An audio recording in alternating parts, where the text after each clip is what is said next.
Hello my friends! Let's continue my pictorial epic.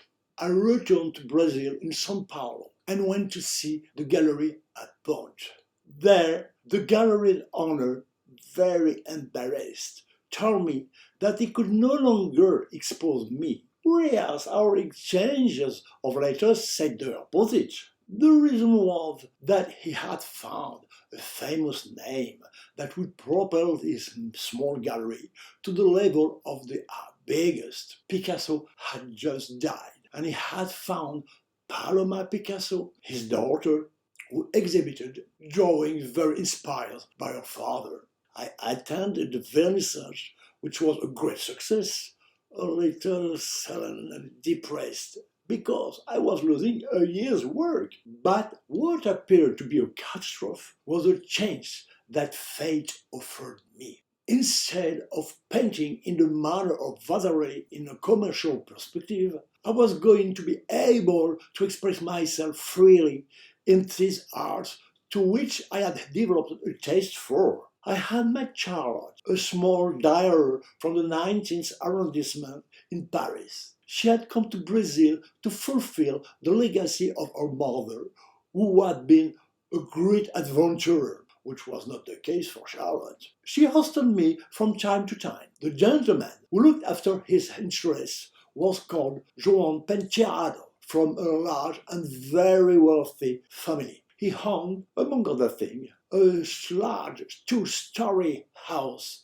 around a triangular patio that he did not occupy at the moment. He intended to redecorate, and in the meantime, he had rented two apartments on the same landing of 400 square meters each in another neighborhood. I met him. He was charmed to speak French like everyone in good society, and delighted to meet a Parisian artist.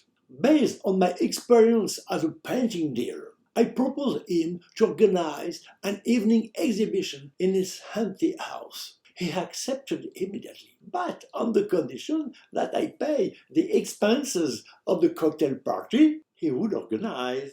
Confident in my lucky star, I accepted, thinking that in the worst case, he could handle the expense. On his name, famous in Sao Paulo, I got articles in the press and I was interviewed on the TV channel. On the evening of the exhibition, the weather was rainy, and while everything was ready, the caters waited in place, there was a fear that people would not come.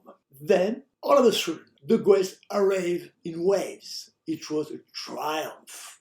Everything that mattered in the state of Sao Paulo was present, including the governor.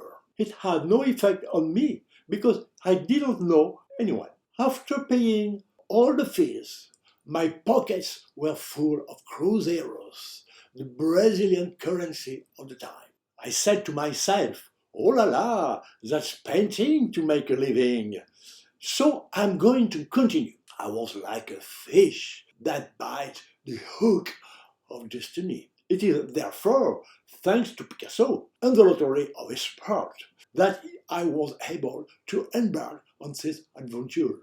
Long afterwards, when my hair deserted me, I was told several times that I looked like him, but finer. I am of the sign of the Scorpio, like him, and I often wear, since the Beaux Arts, a tailor jersey. But he said of himself that he was a destroyer of conventional art, whereas I feel like the builder, like the architect that I haven't stopped being inside.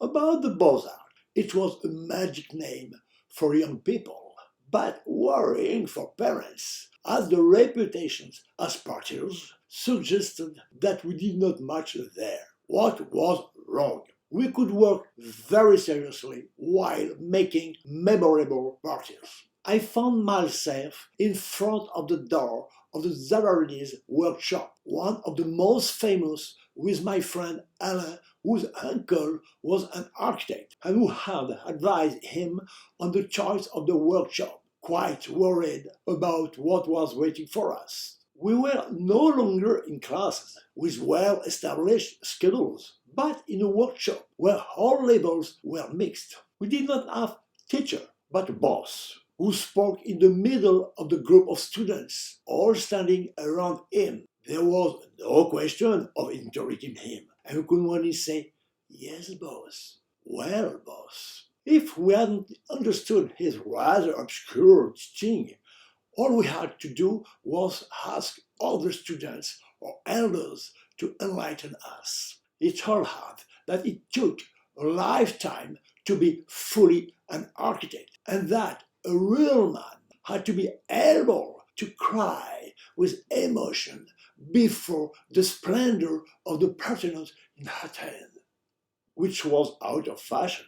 When we entered the Beaux Arts, we were only in the admission class. You had to pass a very difficult competitive examination to get into the second class. And then, when you had passed a certain number of values at any time of the year, you got into the first class. At the end, you became eligible for a diploma. It took a very long time to graduate because many students work in agencies for a living and could not pass the values as quickly as they would have liked. We even saw a father and son studying in the same workshop. The father was an architect in practice, but couldn't get the DOM diploma. When you entered a workshop, you were nouveau and you had to be elected to become an elder. It could take several years. In the workshop rules, it was written that a nouveau speaks only in turn and that his turn never comes. We owed the greatest respect to the elders. When we arrived in the workshop in the morning, we had to greet the elders by saying, "Good morning, noble elders." At that time, a former edelman would sometimes say to us, "I didn't hear anything, come out." We would go back out and start again. "Elder, I didn't hear anything." Louder. "Hello, noble elders! I didn't hear anything." Start again with your pants on your arm. And sometimes, depending on his mood, he would add, "with the panties on his head." It could last long enough, but we had no choice, except to leave the workshop and go to another place where it could be worse. In the next episode, I will tell you about my exciting life at the Beaux Arts.